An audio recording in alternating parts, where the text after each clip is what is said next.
semangat nggak belajarnya? Di video sebelumnya, teman-teman kan sudah mulai belajar bagaimana cara menemukan kata kunci yang baik untuk dioptimasi ke dalam konten SEO. Sekarang, kita akan belajar cara penggunaan alat dalam riset kata kunci. Alat yang pertama yang bisa kamu gunakan untuk melakukan keyword research atau penelitian kata kunci ini adalah menggunakan Google Search.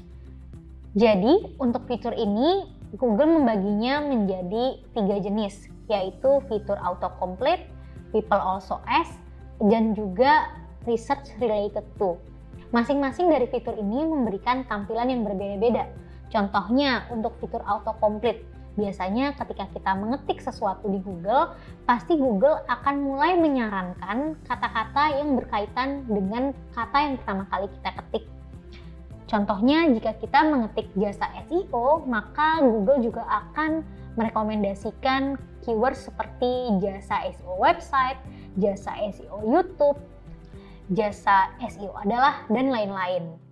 Kemudian ada juga fitur People Also Ask, yaitu fitur di mana Google mengumpulkan pertanyaan-pertanyaan dari user mereka dan kemudian direkomendasikan ketika kita mencari keywords tertentu.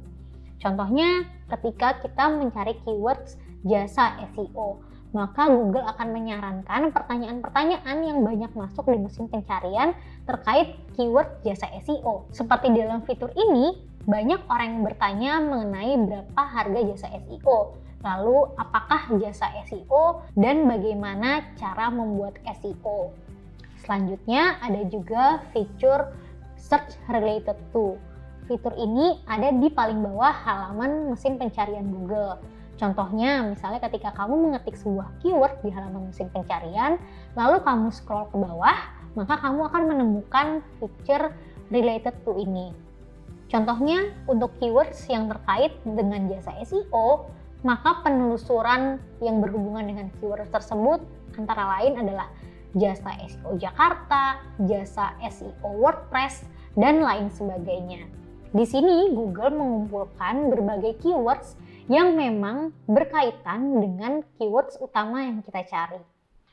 Kelebihannya saat menggunakan fitur Google Search ini adalah kamu tidak perlu membayar saat melakukan penelitian keywords, artinya 100% gratis. Kamu bisa mencari keywords apa saja di dalam Google tanpa perlu membayar. Namun kekurangannya, dengan fitur Google Search ini kamu tidak bisa mengetahui keywords difficulty dan juga mengetahui search volume yang ada di dalam keywords tersebut. Dan untuk kamu yang masih pemula atau masih belajar untuk mulai mengoptimasi artikel SEO, keywords ini bisa kamu gunakan. Namun ketika kamu sudah memiliki budget atau anggaran tersendiri, kamu bisa menggunakan alat pencarian kata kunci yang lebih canggih seperti yang selanjutnya berikut ini. Alat untuk melakukan pencarian kata kunci yang kedua yaitu Ahrefs. Alat ini memang khusus dibuat untuk mengoptimasi berbagai strategi SEO, mulai dari keywords research, competitor research, bahkan untuk mengaudit website. Untuk menggunakan Ahrefs sebagai alat pencarian kata kunci, kamu bisa menemukan keywords difficulty, search volume, bahkan kamu bisa mengetahui keywords yang berhubungan dengan keywords target utama yang kamu cari di alat tersebut. Keuntungan menggunakan Ahrefs tentunya kamu bisa mendapatkan informasi yang lebih menyeluruh. Tidak hanya berupa search volume ataupun keywords difficulty-nya, tapi kamu juga bisa melihat artikel-artikel yang relevan yang sesuai dengan keywords tersebut. Di sini, Ahrefs juga bisa memberikan rekomendasi keywords yang berhubungan dengan keywords utama. Namun, untuk menggunakan Ahrefs biasanya memerlukan biaya yang tidak murah, sehingga jika kamu ingin menggunakan tools ini atau alat ini, kamu perlu mendaftar dan juga membayar sejumlah biaya agar bisa menikmati semua fiturnya. Kemudian, keywords tools yang ketiga adalah Ubersuggest. Di Ubersuggest ini, hampir mirip dengan Ahrefs, kamu bisa mendapatkan detail search volume juga keywords difficulty dari keywords yang ingin kamu cari. Di Ubersuggest, kamu bisa melihat kata kunci yang mereka sarankan dan juga kata kunci yang berhubungan dengan kata kunci utama. Selain untuk meriset kata kunci, Ubersuggest juga bisa digunakan untuk meriset topik konten dan juga untuk mengaudit keseluruhan website.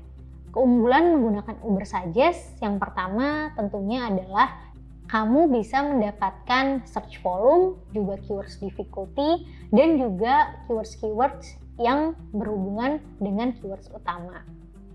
Namun untuk menggunakan Ubersuggest, kamu juga membutuhkan sejumlah biaya untuk dapat menikmati semua fiturnya. Namun kamu tidak perlu khawatir jika kamu masih pemula dan belum memiliki biaya, kamu tetap bisa menggunakan Ubersuggest. Karena mereka memiliki fitur gratis yang bisa kamu nikmati. Namun kamu hanya bisa meriset 3 kata kunci dalam satu hari jika tidak membayar atau tidak berlangganan Ubersuggest secara menyeluruh. Selanjutnya, alat untuk penelitian kata kunci lainnya yang bisa kamu gunakan adalah SEMrush. SEMrush ini juga hampir sama dengan Ahrefs dan Ubersuggest, yaitu SEO tools yang berbayar. Selain bisa meriset kata kunci, di SEMrush ini kamu juga bisa melakukan riset konten, kemudian mengaudit website secara menyeluruh, juga bisa melihat backlink yang datang ke website kamu. Selain itu di SEMrush, kamu juga bisa mendapatkan informasi berupa search volume, keywords difficulty, dan juga perkembangan tren yang ada di keywords tersebut.